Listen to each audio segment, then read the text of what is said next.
उत्तराखंड विधानसभा के सबसे युवा विधायक और युवा मंत्री सौरभ बहुगुणा हमारे साथ हैं, जानेंगे उनसे। सर, सदन में आपने विपक्ष के नेताओं को लाजवाब कर दिया। आपने उनसे कहा कि आप बिना तैयारी के आ जाते हैं, तो विपक्ष के नेताओं पे इतनी तर्क टिप्पणी करने की क्या ज़रूरत पड़ी? नहीं, देखिए, तर्क टिप्पणी इसलिए करनी पड़ी क्योंकि मैं जब मैंने मंत्री के रूप में मैंने ये पद संभाला है, मैं लगातार देख रहा हूँ, चाहे वो गैरसैंण का सत्र था, चाहे वो देहरादून में सत्र होते हैं, कि विपक्ष जो अपने सवाल लगाता है वो पूर्ण तथ्यों के साथ बैक नहीं करता है। अब मैं आपको एग्जाम्पल के तौर में बता रहा हूँ, उदाहरण के तौर पे, कि एक गैरसैंण में सत्र लगा गन्ने के विभाग के ऊपर, और जब सत्र में गन्ने के विभाग के ऊपर क्वेश्चन आया तो उसमें ये बोल दिया गया कि उत्तराखंड में गन्ना किसानों ने सुसाइड करी। लेकिन जब मैंने पूछा सदन के अंदर कि कहाँ पे सुसाइड हुई, तो कोई तथ्य नहीं दिया गया, क्योंकि हुई नहीं थी। तो मेरा विपक्ष के मित्रों से यही निवेदन था कि देखिए, कल माननीय प्रीतम सिंह जी ने बहुत अच्छी बात कही थी कि राजनेताओं के ऊपर आरोप लगाना बहुत आसान होता है, लेकिन आरोप तब लगने चाहिए जब उसको आप बैक कर सकें, उसको तथ्य के साथ बैक करिए। कल भी कुछ सदस्यों के माध्यम से मेरे विभाग के ऊपर या दूसरे विभागों के ऊपर करप्शन के आरोप लगा दिए गए।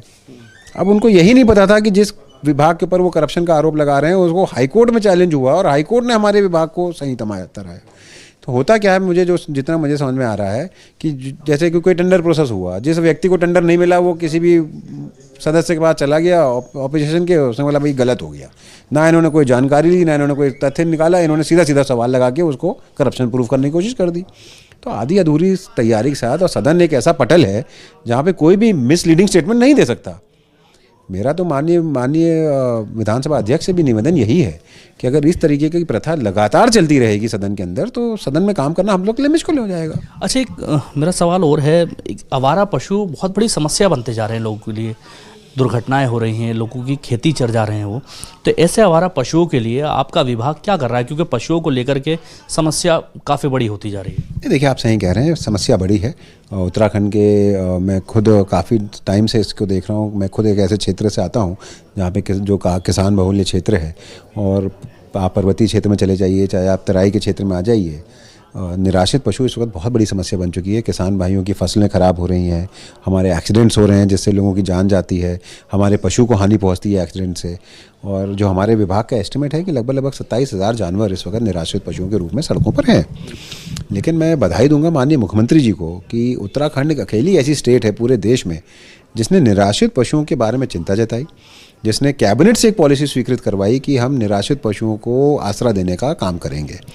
मैं आपको कुछ उदाहरण दे रहा हूँ कि जब मैंने ये विभाग ज्वाइन किया था तो 5.75 प्रतिदिन प्रति जानवर हम भरण पोषण के लिए जानवरों के लिए देते थे। उसको 1.25 साल की सरकार में हमने 5.75 से बढ़ा के आज 80 रुपये प्रतिदिन प्रति जानवर कर दिया है, जो कि पूरे इंडिया में कोई भी स्टेट इतना नहीं दे रही है। हमारे बगल की स्टेट यूपी है, वो 30 रुपये प्रतिदिन प्रति जानवर दे रही है। हमने 70 नई गौशाला बनाने का एक प्रण किया है। हमने डीएम्स को ये पावर दे दी है हर जिले के कि कोई भी सरकारी भूमि आप गौशाला के यूज़ के लिए अलॉट कर सकते हैं। उसको एनजीओ के माध्यम से, महिला समूह के माध्यम से, युवा समूह के माध्यम से आप चलवाइए, उसको सरकार उसका भरण पोषण करेगी।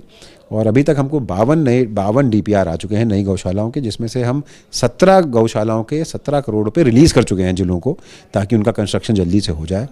अभी तक हमारी सरकार 27,000 जानवर जो हम कह रहे हैं सड़कों पे है, उसमें से 3,000 साढ़े 3,000 के आसपास हम जानवर सड़कों से उठा चुके हैं, उनको गौशालाओं में भेज चुके हैं। तो हम उसके लिए सीरियस हैं। लेकिन देखिए दानिश भाई, एक बहुत सिंपल बात है, मैंने सदन में भी ये बात कही थी कि आप 2,000 गौशाला बना दीजिए। उत्तराखंड में 15 लाख के ऊपर जानवर हैं। अगर लोगों की मानसिकता नहीं बदलेगी पशु के, और जिस गाय को हमने माता का दर्जा दिया है, जब वो वृद्ध अवस्था में जा रही है, जब वो बीमार हो जा रही है, जब वो व्यवसाय का साधन नहीं बन पा रही है, तो हमारी क्रूरता इतनी बढ़ गई है कि हम उसको मरने के लिए सड़कों पर छोड़ दे रहे हैं। तो मानसिकता बदलना सबसे ज़्यादा ज़रूरी है। अब सरकार गौशालाएँ बना दे, सरकार उठा ले, सरकार भरण पोषण दे दे, लेकिन कितनों को दे देंगे? तो मेरा आपके चैनल के माध्यम से उत्तराखंड की देवतुल्य जनता से निवेदन भी है, हम देवभूमि कहलाते हैं, हम गाय को माता का दर्जा देते हैं, तो कहीं ना कहीं उसका ध्यान रखना, उस पर क्रूरता ना करना की जिम्मेदारी भी हमारी है। तो कृपया आप लोग गाय को मरने के लिए सड़कों पे मत छोड़िए, गाय का ध्यान रखिए। गाय हमारी माता है, उसने आपको जीवन भी दिया है, आपको दूध भी दिया है, आपको व्यवसाय का जरिया भी बनी है। तो जब वो वृद्ध अवस्था में चली जाती है तो उसको सड़कों पर मरने के लिए ना छोड़ा जाए। हमारे साथ बात करने के लिए सौरभ बहुगुणा जी थे। जिस तरह से अपने विभाग को लेकर चल रहे हैं उसकी तारीफ चारों ओर हो रही है।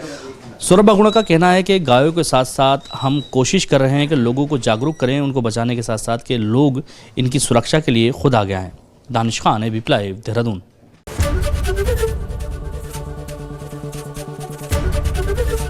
एबीपी गंगा, खबर आपकी, जुबान आपकी।